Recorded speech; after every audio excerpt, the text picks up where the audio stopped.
Good evening, everybody, and welcome again. Today is meeting number 7 of the Trinidad Humanity Campaign public meetings. We're doing our public meetings right here on our YouTube channel, live virtually. And of course, you're welcome to call in. Today, we're going to have a little change of the number just to let you know. I'll put it in the chat here on YouTube now. We're trying to film the Facebook Live at the same time. So I'm changing today's call-in number to 4820319. Can I put it in here also? Let's see. I don't know how to put it into the Facebook, but it's 4820319. You're welcome to call in anytime during the broadcast, and we will, hear your comments, respond to you as best as we can. All right. So again, 4820319. Just because we're using the Facebook Live today, and I'm using my mobile device for this, so we won't be able to take the calls on my phone. So I'm using one of my colleagues' phones. So it's good evening, everybody. Welcome again, Trinidad and Tobago. We're glad to have everyone this evening. What shall we discuss this evening? Meeting number 7. We're just about halfway there.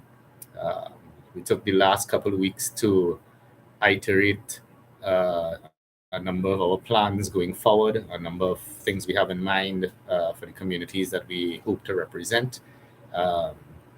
We ask you again, of course, to listen to all your representatives. Who knows? There might be people saying things that are better than what THC is saying at this point. So listen to all your representatives and, hear what they have to say. Ask them the tough questions, grill them a little bit.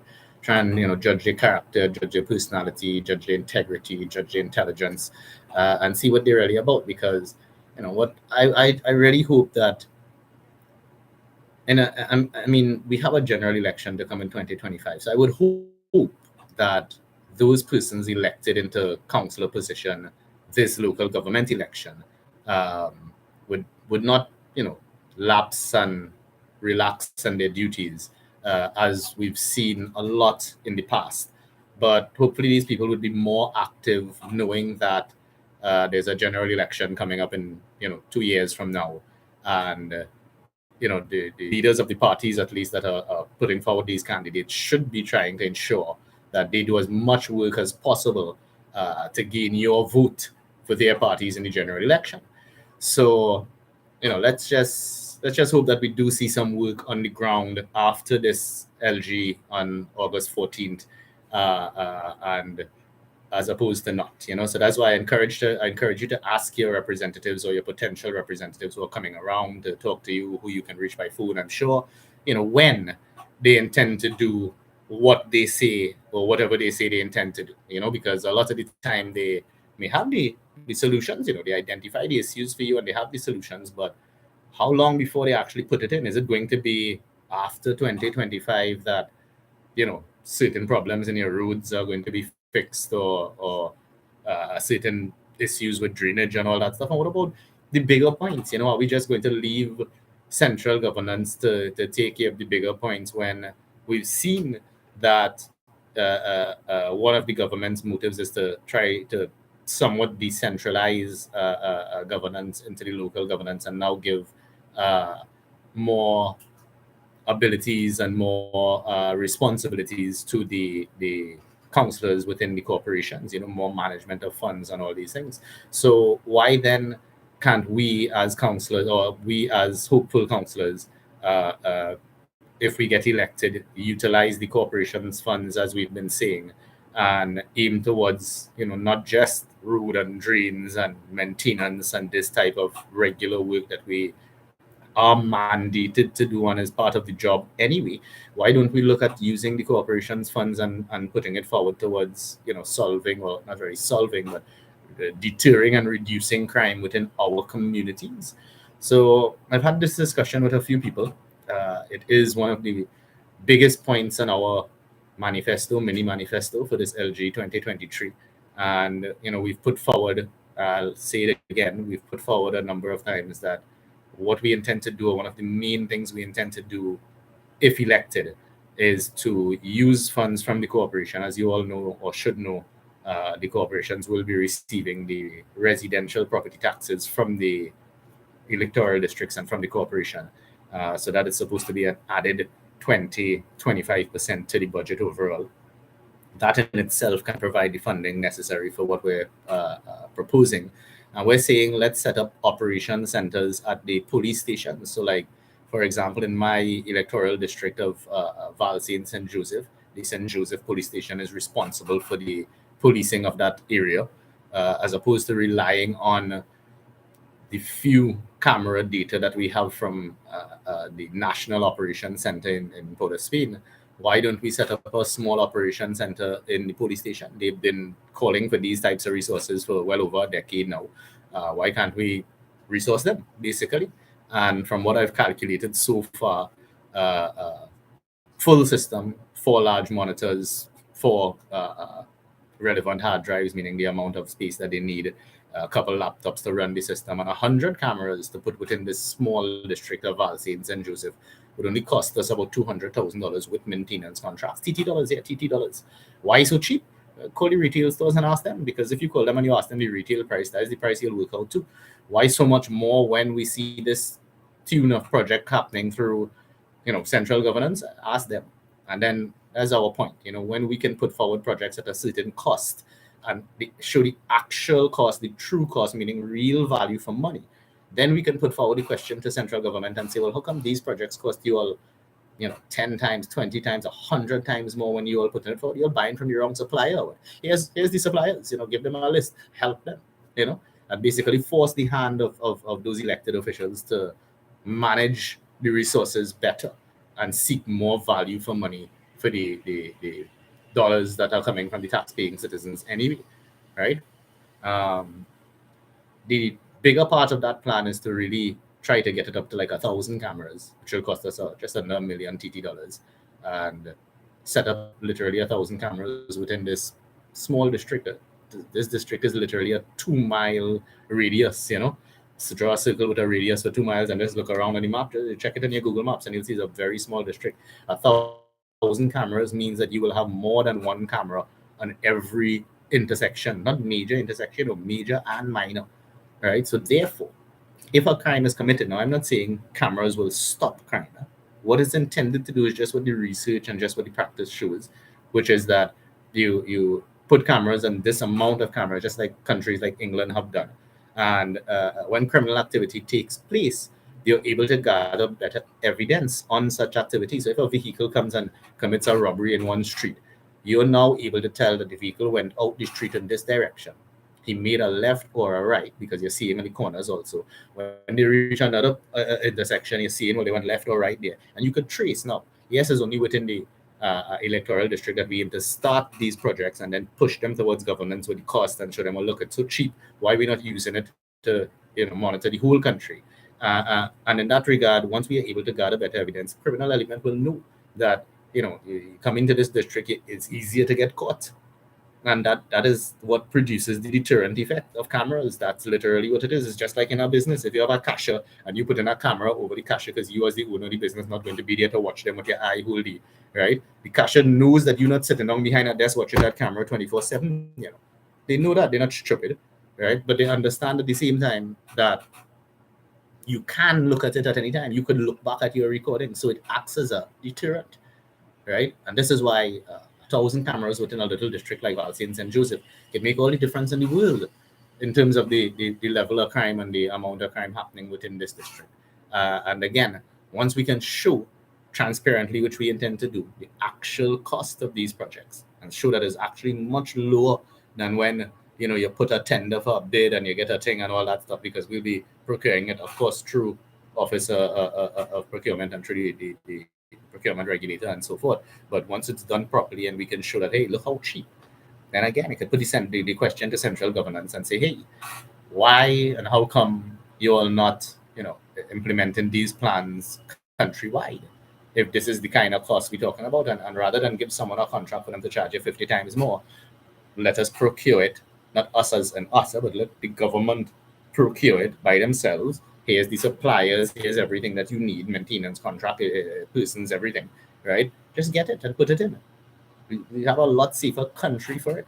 right? So all we're saying is give us the opportunity to lead by example, to shake up the place a little bit in terms of the management practices and the contract giving practices that is currently in place, and to be able to say, well, no, we don't want, and look, on that point we come back to the transparency point, because the question was posed and is posed that, well, Mr.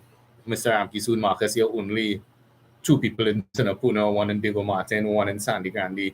If we put you all into as elected councillors, what can you all do? You'll be outvoted and everything. We're promising something that no government has promised on the face of the planet before.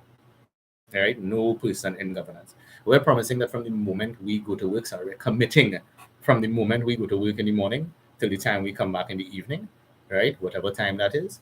Just how we're live here on YouTube or live on Facebook, anything like that, we're going to put these recordings out to the public. You will see every aspect of our job. Everything we see, you will see. Why? Because you electing us to represent you. And if you electing us to represent you, you should at least have the opportunity, the availability to see what we see and see the job that we're doing, as opposed to us coming and saying publicly, oh, we granted a contract for $10 million. That's it. No. I propose that we scan every receipt, every invoice, so you know how much we're paying for the hammers, how much we're paying for the nails, everything. So you could then decide and say, wait. When I go and buy a bag of cement, I pay $75. How come the government paying $300? What? Right, same bag of cement. So those are the things, and that is transparency. That is real transparency, giving the public the opportunity, because we're not saying you have to sit on by your TV whole day and watch what we're doing.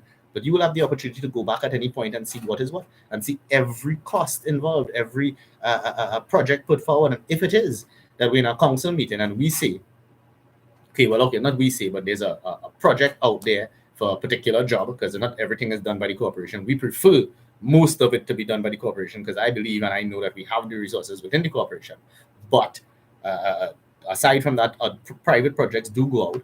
If we say, well, look, we found somebody to tender for this project, he's qualified, they have the equipment, they have the experience, everything necessary, and they tender in $2 million for the project, and the party that has the larger number of councillors within the corporation, right, says, well, no, we find somebody who doing the same project, but they want $10 million, and we put it to a vote, we will lose. And the party with the larger number of people will win the vote, and their person who's tendering for $10 million will get the contract. What is the difference? We will be able to show you that both tenders went through. We said here's a man qualified, experience, and has everything for $2 million, and this other group of councillors decided, no, it is better to give the contract to the one for $10 million, and then we and you can question why. How does that help? It forces the hand of those in charge. They know now that the job in public and all the management of the resources in public, right, and in the public eye, every aspect of it. If they know that somebody doing that, because we don't have to respond to any one of the two large parties. We're our own party at Trinidad Humanity Campaign. You put somebody different in there at any level of governance, right, local or central. You give somebody the opportunity to shake up the place, right? Because we don't have to vote in no caucus, and we don't have to do things according to the large parties. We could do what we want and what we need to do, moreover, to get the job done and to make sure that the right thing is being done everywhere. When we'll put forward this level of transparency at local government, then we'll ask the question again, if we could do it. We don't expect anybody to say, okay, well, we want you to film your job the same way we do it. But at the very least, the central governance could set up our website and put every invoice and every receipt of every project, so that they could have the full breakdown of every project cost, everything within it. Why we can't see that? Because we want to know, when a stadium costs $1 billion, right, of that size, and then you find out places like Qatar building stadiums 5 times that size with 10 times the amenities for half the cost. And you wonder to yourself, wait a minute, how come we didn't get that value for money, for our money? And I was making this point to an old friend of mine yesterday. I can't say who, of course, but he said to me, "No, man, Marcus, I don't know if you could, do all these things. You a small party. I think I could vote for one of the two larger parties I'm accustomed voting to, because when one in governance, I is get benefits, I is get corporation work and thing, and when the other one in elected representation, I do get no corporation work. It's like what? It's like, well, all right, I understand the reality of the current politics. That's not the type of politics we intend to engage in. But if you elect somebody new, somebody could actually shake up the place a little bit and make things different, right? And remember when they spend, I went into that same thing I was saying just now, when they spend so much on our project and so much on value for money, and he went on to say, well, no, well, I don't study them things. And I had to ask him, I said, do you pay taxes? No. And I told him, I said, when you start paying taxes and you have to pay $6.95 every year health charge, right? At least, right? And then you have to pay on top of that taxes for your money. And when you have a big business, everybody want to get from small business to big business and make money. You know that once you engage in business over 120,000 TT dollars a year, right? You have to pay corporation taxes, and corporation taxes can result in 23, meaning almost a quarter of your money. Every $100 is $23 you have to give to the government, right? To the government, because that's what the taxes are. The problem with Trinidad and Tobago is not a lot of people pay taxes, right? And because of that, now, yeah, most of the big businesses do. We like to chastise big business in this country plenty, right? I won't say which ones, but they contribute to a lot of the revenue of the country through their taxes, right? And they're paying their taxes, right? All this new talk about property tax and all that, I don't like the idea that because you're instituting new, well, yes, it's an old law, but and a regulated system around the world, sure, but you're instituting a tax that we did not have before in a time period coming out of and this started way during the pandemic. But I don't think the the governance is really both governance and opposition is not really in touch enough with the ground to see that we this pandemic has created a lot of poverty, and real poverty. I mean, before the pandemic, we had a set of old ladies lining up by pharmacies and begging for money outside certain pharmacies to buy their drugs because it's not on the CDC list and CDC um, what is it? Is the CDAP list, right? So sorry, seems watched some other documents last night. Forgive me. So not on the CDAP list, and they can't get it for the price that they want, and they have no money to buy it. Simple things like cataracts, eye drops. You know how many of those I had to buy for little old ladies outside the pharmacies, right? It's sad, right? And that is simply, management of the resources, because this is the job. The whole job is management of the resources. So, I think what a better move would be, as opposed to instituting any new taxes at this point, would be to seek to strengthen the collection of taxes system, right? And because a lot of small businesses, or what we think is small businesses in this country, actually makes quite a lot of money. I was in the restaurant business for a number of years, and I could tell you that, and this is not against any individual business or type of business or model of business, but Trinidad is known for doubles, right? And I don't know how many of you know, but our doubles boxes have sometimes a 1,000 doubles, 2,000 doubles in it, right? And these fellas just come out from the morning till whatever time they finish, and they sell out, right? 2,000 doubles by 5 is $10,000. By 100% is $5,000 a day. And multiply, right? $5,000 by 20 days, $100,000 a month, right? That's $1.2 million a year, right? It's supposed to be paying 23% of the taxes. You think those types of small businesses pay anything like that? So if you start seeking to collect taxes properly, then what a responsible government could do is then seek to lower the tax rate, because now you're collecting more than 50% of the people in the country in small businesses do pay taxes properly, right? Deal with it properly and get that system running first, right? Lower taxes after, because now you're receiving more revenue as a country because you did the right thing, right? Now you can afford to give back the people something and say, right, okay, cool. Instead of 23, we down to 16, 15, make it lower than other countries, so you attract investment also into the business sector, right? Those are the things that attracts investments, right?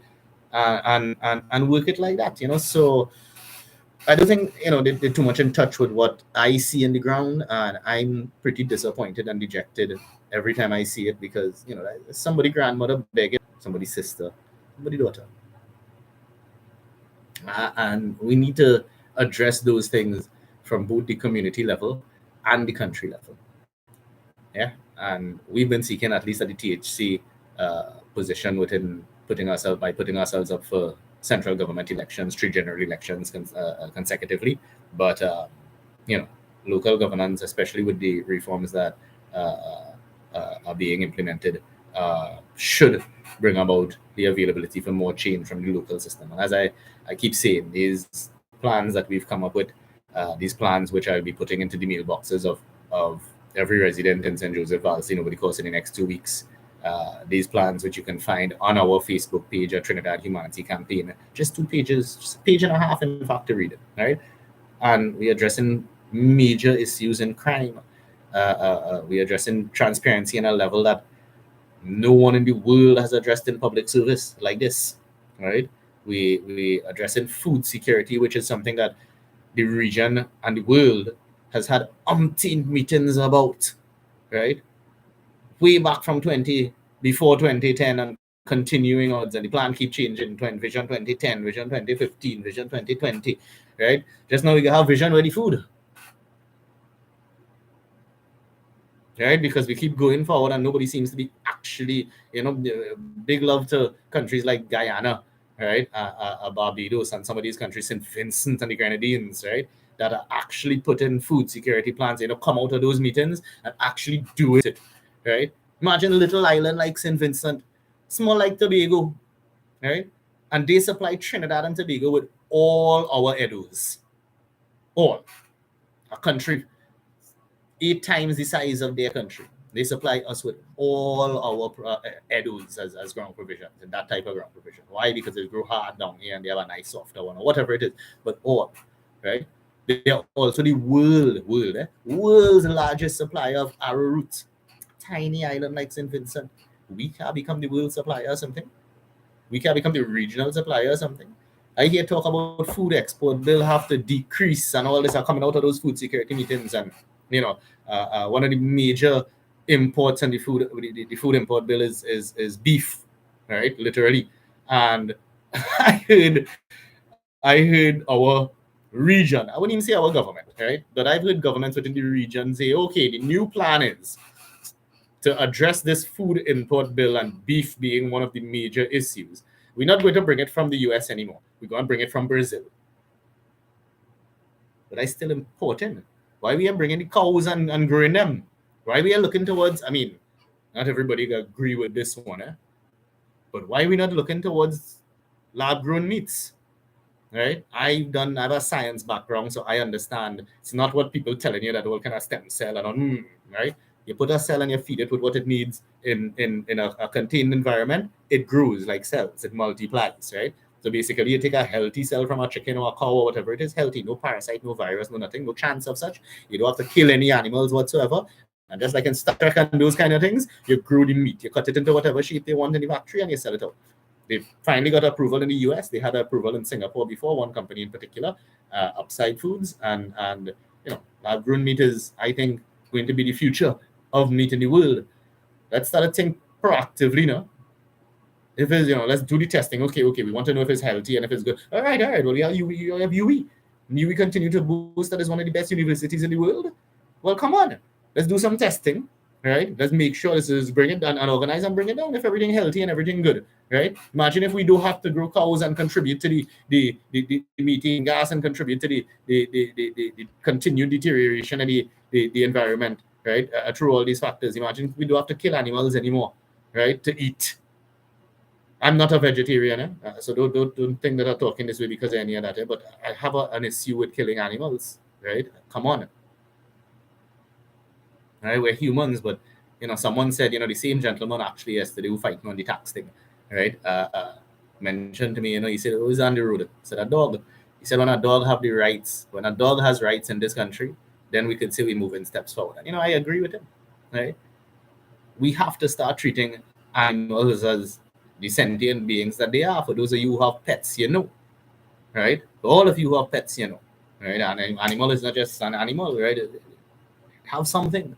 They know how to think, obviously, right? So come on, we need to be a more humane society. So all these types of plans, rather than wait 50 years in the future for it to be happening 10 years in the developed countries before we could start thinking, maybe we should start looking at this. No, we start looking at it from now, no? Right? Let's start looking at it from now and decide, well, whether it's good or bad. And if it's good, then start making plans for implementation and investments, and bring these things to our country. What is food security? Food security is having a nutritious, stable supply of food, right, for your population.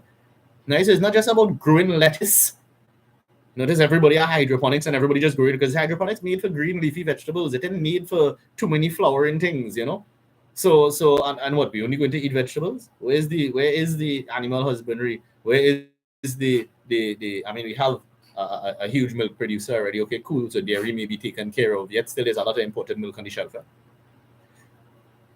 Right? We need to start taking care of these things. Cereals is one of the biggest things on the food import bill. Right? Now, again, I've gotten away from myself. Right? So I've started discussing things that can only be addressed at the level of central governments. I'll bring it back down to local governance. Right? Before I do, I'll repeat for those who are viewing. We have a new number today, just because I'm using my mobile device for Facebook Live. You can call us or message us at 482-0319. That's 482-0319.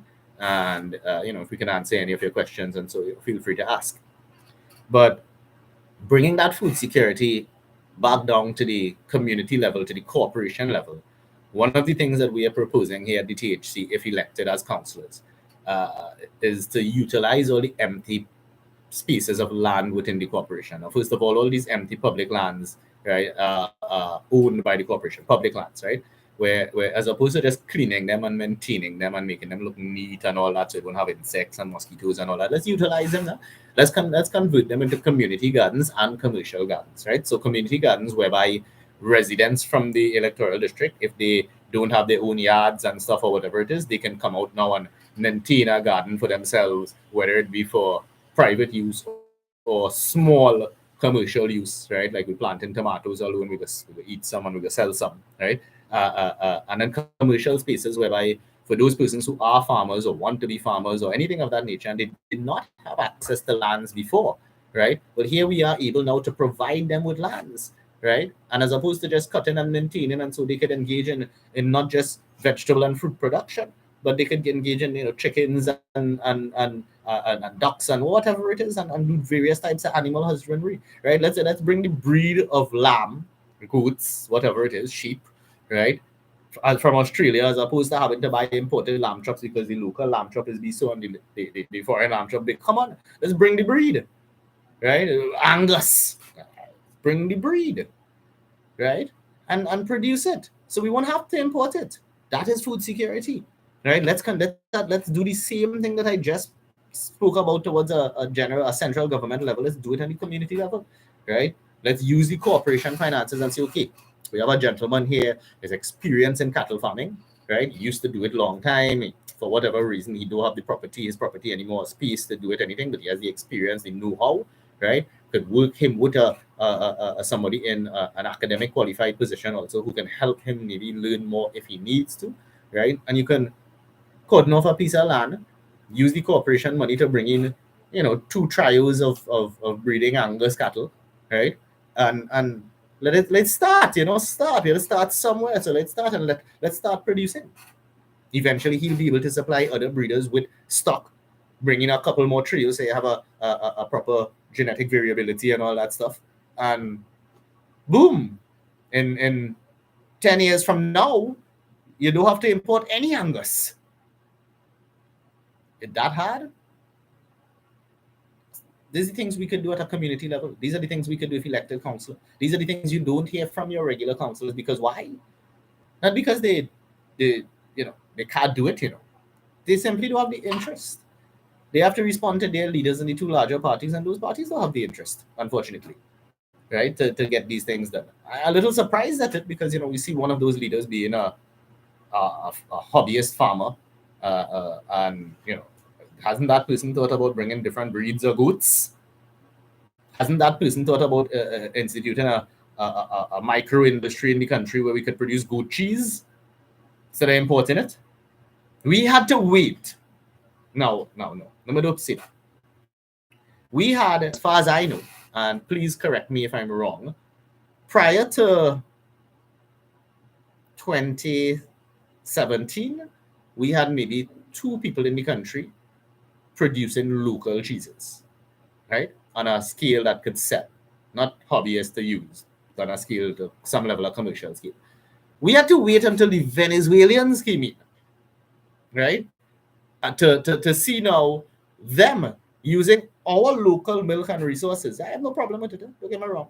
Because now they increase the market. Now you're seeing mozzarella made in Trinidad. Seeing, of course, the Venezuelan white cheese, right? You're seeing about 2 or 3 other variations of cheese that you would have never seen in Trinidad being produced now by these Venezuelan immigrants because they have the know-how. It's something that they're accustomed doing in their country. And, we just didn't see that interest in that viability before, so look at what happened. Look at what's happened. And the price of it is much cheaper than the mozzarella. There's a number of local pizza places are using the Venezuelan mozzarella as opposed to buying the imported one because it's saving them a lot of money. Imagine they had to come in to help us with food security.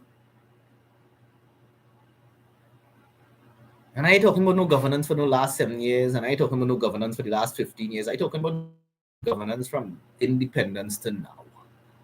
Because we in our country are 1.5 to 6 million Trinbagonians, a lot more involved. But we have a percentage of immigration of immigrants also now. But and we have people who live in without water for their whole lives. No running water. Through a 3-year pandemic where the main message was sanitization and wash your hands, and these people had no water and still have no water in an oil-rich country. That's sad, right? These things need to change, and we will, at the Trinidad Humanity Campaign, if given the opportunity and if you elect us into the position, right, we will shake things up, not just for our communities and the electoral districts that we intend to represent, but once we take care of those problems within our electoral district, we can then push the question. Here, we did it in boop 2-3 months. What's going on with your electoral districts? Another fellows within the corporation and councillors within our corporation, we push it into every corporation, right? And elect me as some level of an official. You give me that official capacity in local government, man, I use that position while, right? I push questions to central governance all the time. Why are we not doing this? Here's the cost of it. Why are we not pushing forward this idea? Why, if we did it in our electoral district at this cost, we can't implement it in other electoral districts at the very least? Why the ideas towards the body cameras and if we buy body cameras and vehicle cameras for the St. Joseph police station and outfit all officers and vehicles in that station, and it costs such a small amount that we will show transparently, why can't we do it for other stations? Why can't we start doing it with those officers? We're talking about vetting and transparency recently, right? Those officers, and then the newspaper came out with an article that their complaints, and 1 in every 24 police officers within the service have complaints against them. Why those 1 in 24 officers not being mandated to use the body cameras first, right? Monitor them if they had issues, You can't afford to buy for the whole country yet. Well, all right, monitor some of them in the meantime. We at the Trinidad Humanity Campaign bringing those big country ideas back down to the community level, and will use the corporation resources to purchase the body cameras and vehicle cameras for the St. Joseph Police Station and the stations like in West End and Komodo Station in those districts that we represent, Tinnapuna Station and so you have 4 stations that represent the 4 areas that we're looking at, the 4 electoral districts. Why can't we use that? You know what little money that is? You know how few officers is built in those stations on rotation? Good, buy 2 cameras for everybody and 2 bases and charging bases, so we can't ever hear, we didn't have enough of this and enough of that. No, man. And maintenance contracts and local and buy it retail and support the local businesses. And I'm telling you, it'll come out to a ton cheaper than what we see government contracts usually talking about. Let's use the Trinidad Humanity Campaign, use the THC, and put us into that position whereby we can show what these things really cost, and we can start getting better value for our money from all the elected representatives, because now we will be forcing their hand by showing the public what things actually cost, what actually goes on in these meetings, why some people might get a contract for $10 million when our next man bid 2, right? Just let the 2 contractors know, and the man who bid 2 say, corruption. Let everybody know. And ask the question why. What that person had better than this one if this person had the same level of qualifications, equipment, and experience? Why that person was given the contract instead? Let's get better value for the money, for the tax-paying citizens, for all of us, right? If we utilize that resources better, And talking about it brings me to another point. This job, again, we don't campaign against any party in particular or any individual in particular. As far as we concern, everybody who was elected before us did their job. We think we know they could have done a much better job, and we know we can do a much better job. And all we're here to do is tell you why we think we can do a better job and exactly how we intend to do a better job if given the opportunity. That's it, right? But there's a point that I suppose is being circulated over the last few days within the mainstream media and people, that regarding work within your community, what makes you think it's going to be different this time?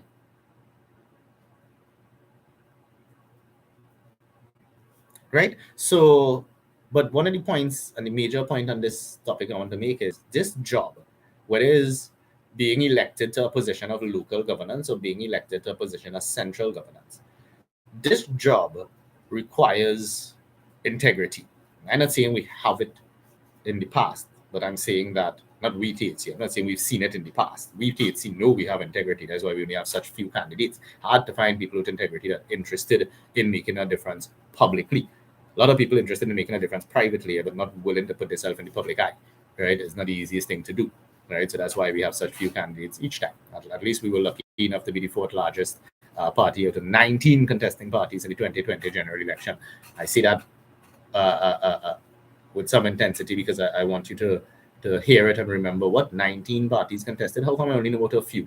Maybe I should look more into who's contesting elections next time. Please do and listen to all your candidates. But this is a position of management, moreover everything. The actual job is of some element of the country, meaning the people's resources. We all are owners of the country by birthright. We can't all manage the country, so we elect teams of people to do the management. This is what elected representatives are, right? They are the managers for us, the owners, right? We hire and fire by electing in this case, right? That's how that system works. And just like any job position, the job is to bring around more revenue in from the resources than what is expended. The job is to get best value for money when things are happening, right? If your job is management of money, Tanapuna Piako Regional Corporation alone is budgeted to $220 to $270 million a year, right? With the supplementary allocation, and is supposed to increase by another $50 million with the collection of the residential property taxes. So you're talking about management of $300 million for a year in a little place, right? 1 out of 40, 1/14 of the country, right? And people are saying that they want to put persons into this management of money position who have been known for mismanagement of resources. I'm trying to choose my words carefully, right? To the extent that there are documentaries, international documentaries about such mismanagement, that I don't understand. It's not a popularity contest, folks. It is not a who could dance better. It is not a talent contest. Well, it is to an extent, but your talent's supposed to be skills in management, right? So why would anybody want, in any country, somebody who is known for mismanagement of public resources or private resources even, to be put in a position to manage public resources? I don't get it. I don't get it. And I am heavily against it. Because the job is management. The job is management of money, and a lot of money, and the taxpayers' money.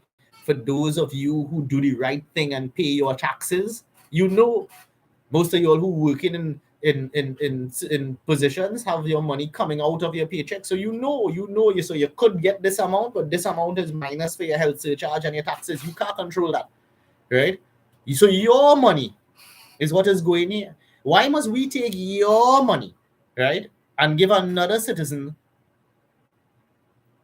10 times more than the price of the project cost because we know him? No, man.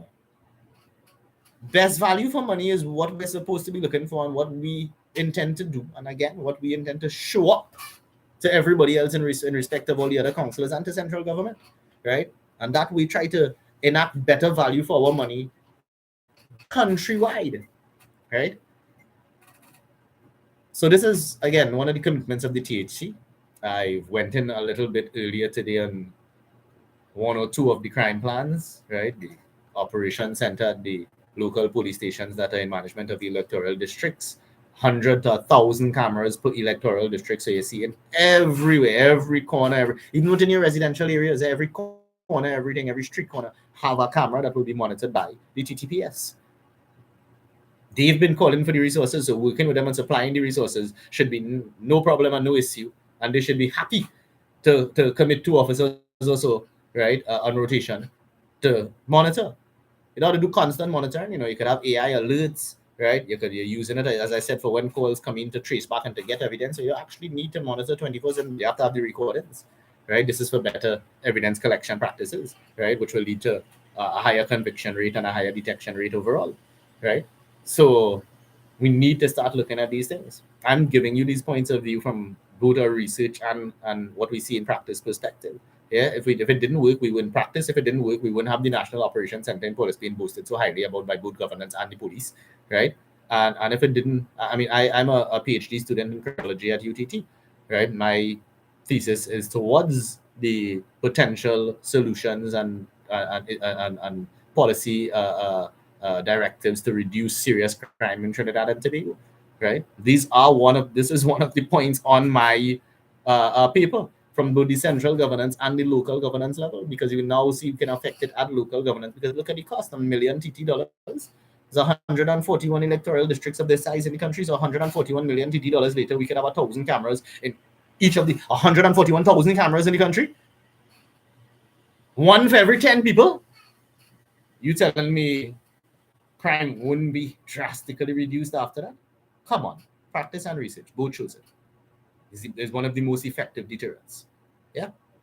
So help me, help you, help me, help us, help everybody, because I live in here too. I live in Trinidad and Tobago just like you. I have to take the same risks going out in the night, right? Going out in the day. I don't know nighttime, right? One of the wealthier known families in the country had someone murdered 8:30 in the morning at their home. My condolences to the family. Continued condolences to the family. But to those families especially, right? We had another robbery at another certain family's home recently.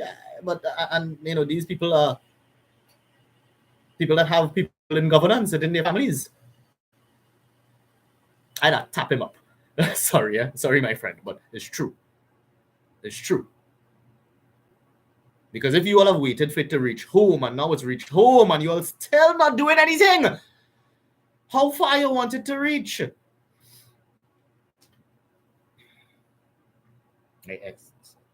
Momentum will compose myself because I have to get passionate about it. It's true. What we need to see before we make these changes. How much more we need to see. We are already in the state where we're losing one or more than one human being every day in this country to homicide. It's like a movie. It's like one of them dystopian movies of the future that it's ridiculous. It's ridiculous. It's madness in my mind. It's crazy, right? That we could reach this level and accept it and not demand more. And to think that we consider, again, I go back to the manager thing, right? Because it's management of resources, right? You have a business and you have a manager, and the manager per fee. So you let them go and you appoint another manager, hire another manager, and that manager performs poorly. You as a business owner going back to the first manager who performed poorly and say, come back, boy, come back. We need you back, right? You going to do a better job. And if you do a better job, you're going back to the same. What happened to a third and a fourth and a fifth? Is there no more qualified persons in the country? Of course they are. Of course they are. Just like you will do with your own business, you're going to think, and you're not going to bring back the first manager because you know them do trippiness the first time around. You're going to hire somebody new that qualified. Why do we apply this irrelevant methodology in our elections process? It has some hypnosis in our music. It has something in our food. The t-shirts. Thank you. I want to know. Of course, what's going on? Why we as intelligent individuals, right, voting people in Trinidad and Tobago cannot realize that around election time, everything is done, right? We get Mama Guy and we eat the chain up. And for the next few years, eat salt. We continuing to take that as Trinidadians. Because why? Because they come around to you with a music truck and encourage you to party and lime and dance and all these things. Come on, governance is about serious issues. This is our lives being affected.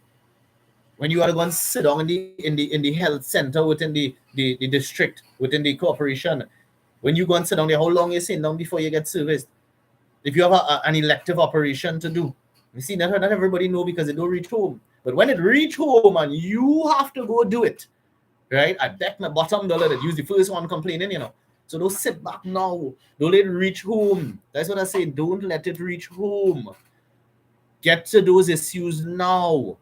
Put somebody into elected representation, not in power, not in charge, not in it's not no monarchy, you know, it's not no royalty, right? Stop believing these people are movie stars so they could stop believing it themselves, right? You know, I could go to any small country because I've done it, right? As a non-citizen of that country, as a citizen, nothing else from my country, and go request to meet the Attorney General, any of the ministers, right? Maybe not the Prime Minister because they're a little more busy, but any of the ministers. And I've done it. I've done it in Grenada. I've done it in St. Vincent. I've done it in Barbados. I've done it in St. Kitts, right? And outside of the days that they have cabinet meetings or parliament meetings, you can meet the person if you're willing to sit down and wait for the day, not 2 days and 3 days and 5 days and a year and 2 years, you know. You know, when I was trying to get certain jobs in Trinidad to write the law for this cannabis thing, you know how long I tried officially and unofficially? Take me about 3 years to get to our representatives, and I still never get an in-office meeting. I had to go through my family, right? To get that position. Imagine that. That is shameful.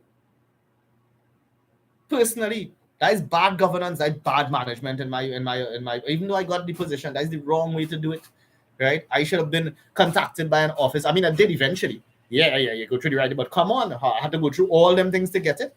And there's the problem with the governance. Let us shake up that system. Let us put an end or start to put an end to corruption by showing the actual cost of projects, by showing why this contract going to that person as opposed to this person, and this person bid a lot cheaper, right? By showing the truth. Oh, when we get into that position, we will be swayed.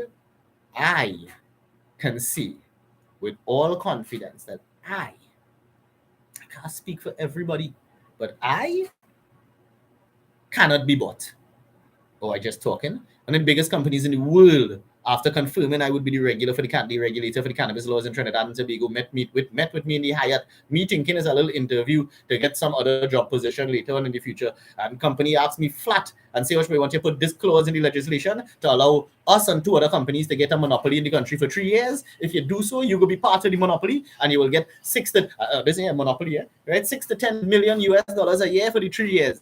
Right? So they offer basically $150 million TT, and I refused them before they could blink their eye. No regrets. They have to ask me, they say, you understand what we say? And I repeated to them. I explained it the way I explained it to you just now. And they say, yeah, that is what we offered. Right? And I say, well, no. And they say, well, why? I say, because come like one of those big fried chicken franchises, right? And out-compete your competition by better pricing and better quality. But don't tell people you can't fry chicken and only we frying chicken. That is wrong. Mind you, refused it, put forward my work. Somebody changed my work 2 weeks before it went to cabinet, right? And the clause that that company wanted to see is in our law today, and I still fighting to get it out. Put somebody who will shake up the place. Why I can't get it out? Because I don't have any elected position of representation. Put me as a councillor, I will shake up the place.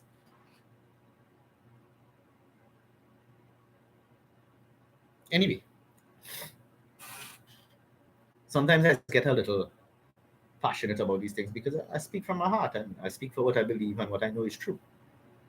And yeah, it's disappointing and sad to see what happens in regular practice of governance, both at the local and central level, in my opinion.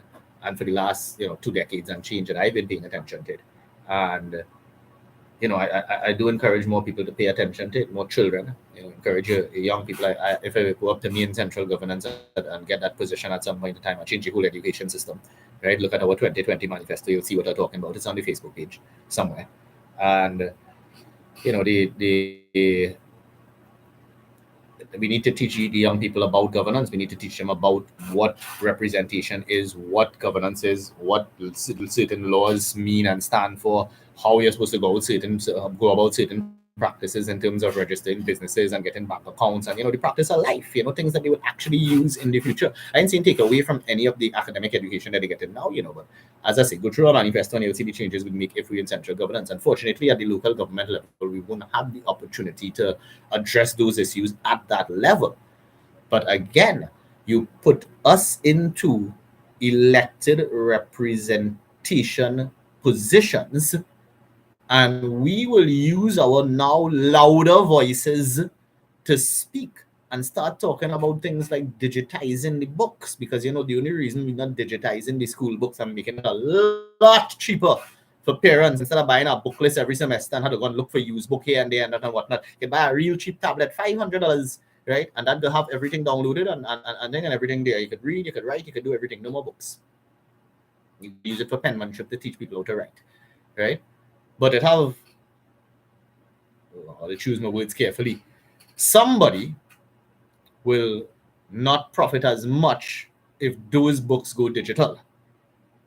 And in my opinion, that's somebody who I know informally. You think he make enough?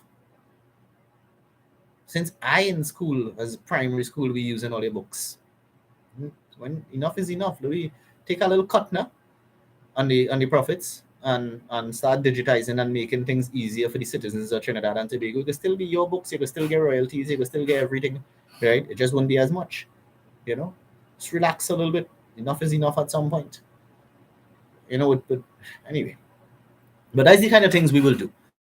We will look at pushing those ideals through the local to the central governance. We will make our voices heard through the media. I would have a lot louder voice with the media. You can imagine that?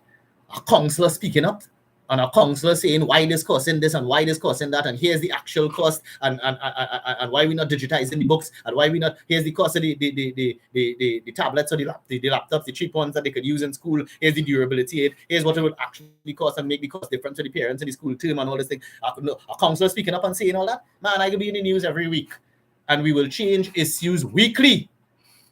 I don't want to be in the news, I don't care about the popularity. A popular guy already, right?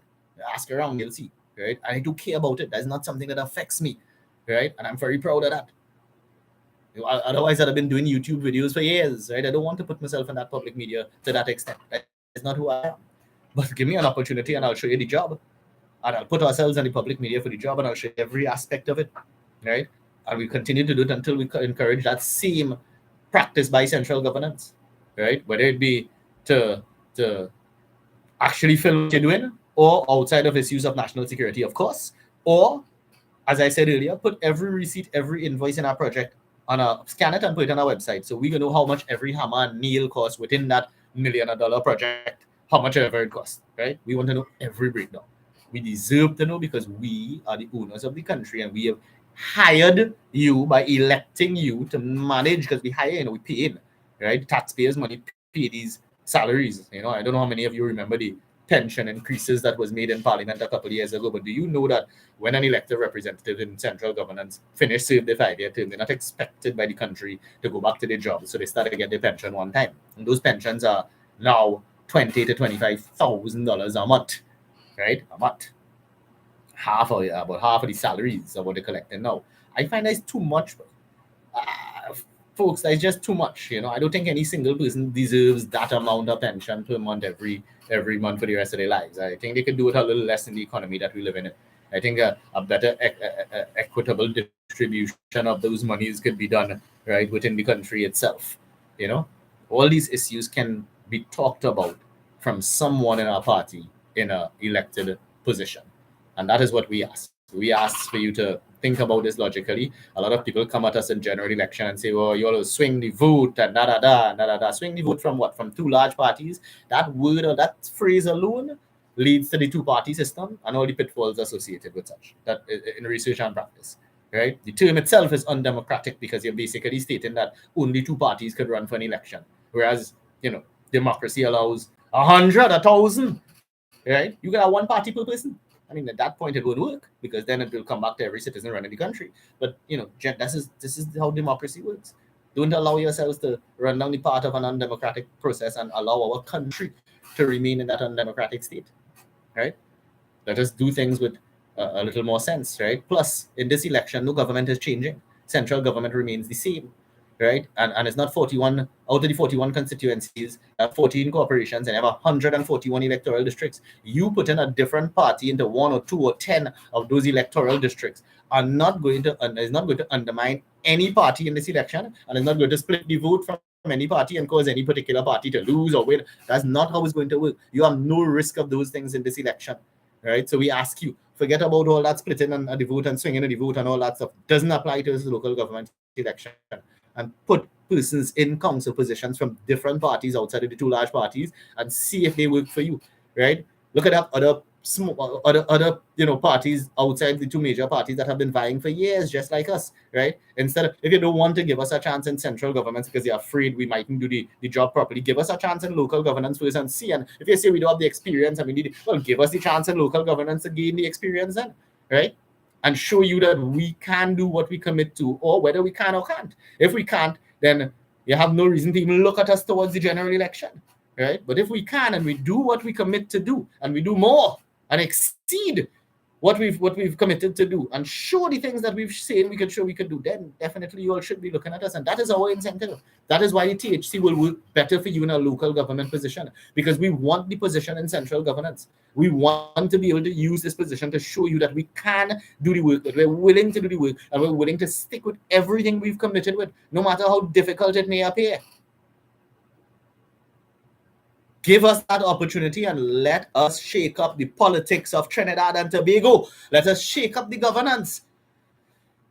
Let us bring more transparency. Let us bring better representation, right? Let us do something right, finally, right? And start encouraging the right thing and lead by example.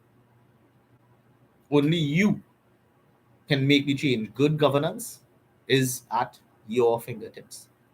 You have to come out and vote to be able to put somebody different. Because if you stay home and say, "Oh, I fed up with the two parties," then you're also saying, "Well, I not given a chance to the other 17 parties." Well, in this case, the other 8 parties that are contesting the local government election. 10 parties contesting the elections and 4 independents, right? Or 6 independents, right? 10 parties. Listen to what all your candidates have to say. Ask them the tough questions. Ask them when they intend to provide these solutions, if you find the solutions good, right? And if you like what we have to say here at the Trinidad Humanity Campaign, then it's within your right and power to lend your vote to us, and we promise and we commit. I don't like promise. We commit to do a job that is more extraordinary than you've ever seen. Thanks for joining us this evening. Thanks for bearing with me. Tomorrow we'll probably get into a little bit of the points of the matter. Join us here tomorrow on Sunday, same THC time, same THC channel. Thanks again for joining us this evening. I think we'll continue the Facebook Live because there are more viewers on the Facebook Live than there are on the YouTube. And we do want to just get the message across, what is available. So even if you don't elect us right? And we don't have that position to try to do these things. At least those ideas will be out in the public already for anyone from any of the parties to pick up and do the right thing. Yeah. Trinidad and Tobago, right? Our electoral districts, our burgesses that we intend to represent. Thanks for your time this evening again. See you tomorrow. Have a great evening and stay blessed.